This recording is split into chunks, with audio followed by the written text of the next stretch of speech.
Hey everybody, I hope you had a great day. Happy Wednesday. I just wanted to share my testimony on something. I'm not sure if you've seen the video with Devon Franklin and Megan Good, but I wanted to comment on the situation a little more in depth and why it personally was something I felt I could relate to. Back in, not quite sure what year, but I was like 23 or 24. Um, I experienced something very similar to that. A woman that I looked up to and kind of felt, like she was helping me in my walk at the time. Oh Lord, that she came at me, and one day she told me, um, "Do you know what you have on? Did you pray before you walked out of the house? You." Long story short, it just was commenting on my clothes. Now, mind you, I didn't have any of my boobs exposed, but it was a little short. And then at that particular point in my life, I didn't really wear excessively tight clothes to work, but my clothes fit. And at the time, it really bothered me, and so I'm grateful that I was able to talk to someone else that I loved and cared about it and how it made me feel. And so that particular situation, along with other things, like of course me having been molested, I had insecurities about my body because of that. And just not having been affirmed in certain areas in regards to my body appearance. And as a woman, I was insecure about those things. And I was used to being objectified. So when that situation happened, it really bothered me to the point that um, I was intentionally conscious of what I was wearing and making sure that um, if a man said something to me, I was conscious of my clothes. And so I thank God for seeing fit to deliver me from that, because he showed me that what I wear has nothing to do with people coming up to me. I could have on sweatpants and my hair tied up and somebody could come up to me and say something, or I could have on work clothes and somebody say something to me, or it may not be tight. For one, I can't help my body, that's genetics, and I eat a certain way, and so I stay in shape. But more importantly, what he revealed to me is that what another person says to me is usually rooted in their own insecurity or their own perception of the situation. That was not my first experience with an overly religious person. And I say religious because I want to distinguish that we've been raised in Christianity to judge people based on their appearances. Um, we judge them based on their clothes, how they look, their hair. And I can't just say that's Christianity.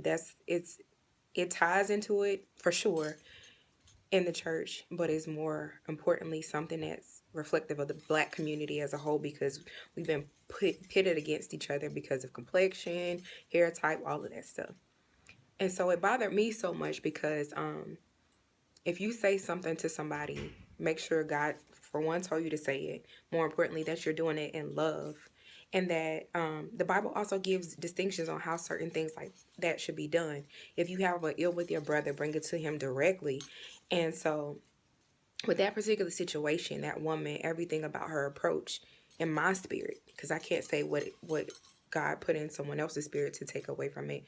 Um, she did it to be malicious. She wasn't doing it in love, which is why I believe that God used her husband, Divine, Megan's husband, Divine, to correct that woman.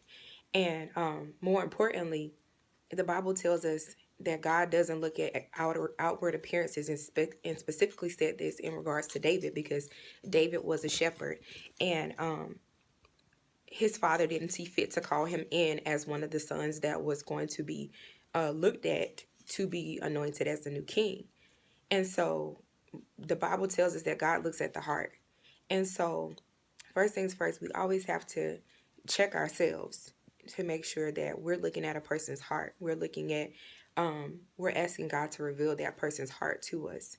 Secondly, for women, um, don't be critical of that woman, because you never know what her story is. You never know what her situation is. You don't know if she was raised that way.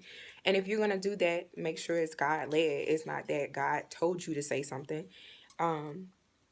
And every opinion that you give is not always warranted to be shared. Case in point, this one isn't warranted to be shared. But additionally, with men, our society, and especially black churches, we teach women to cover up. Not only because it's in the New Testament, and we have to take those kind of things into consideration. Take into consideration the context of the times. And you also have to remember who wrote it. I love the Bible and I stand on it as the God-inspired, God-breathed word of God. But God has not convicted me about the clothes that I wear. And so, who am I to judge another person because of their clothing? And more importantly, we need to teach our men to have discipline and to be able to control their lusts and control their responses. We teach women to cover up, but that doesn't have anything to do with it. God taught me that this year. I've had people that I viewed as friends to get out of line with me, and I wasn't revealing anything. I just was being my normal self. And I have to thank God for him showing me that it had nothing to do with my clothes or nothing to do with me versus that other person. And so all of this to say, we never know what God is equipping that person to do or what that journey for that person is like. I'm certain that was hurtful, and I thank God that Devon was there to speak up for Megan and to encourage her. But more importantly, there are people that she's assigned to reach exactly where she is. There are people that's watching her journey and her evolution as a wife of a preacher, but more importantly, as a child of God. There are people who can resonate with her walk in God versus our walks. And I know for me in particular, like, I like to look nice. I like my clothes to fit. I don't want them to be, so tight that I can't breathe. But I like to look a certain way, and that's just my personality. And until God sees fit to correct that or change that, or change how I look at it, then I'm going to dress the way that's fitting to my personality. And that's the other thing. God gave all of us unique personalities and perceptions. And therefore, again, driving back home the point, we're all called to minister to different people. There are some people that will resonate with this and, will receive something from it. But more importantly, it's about the heart. It's about the relationship. Obviously, Megan has a relationship with God because she was very disciplined. And so far in me reading the book, she was very disciplined in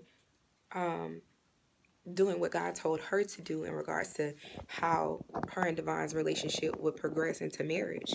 And so we can't judge a person's relationship with God based on how they dress. Again, the Bible tells us God looks at the heart, not at outward appearances. And I think that's just it. But I hope you're having a wonderful Wednesday. Talk to you later. Bye.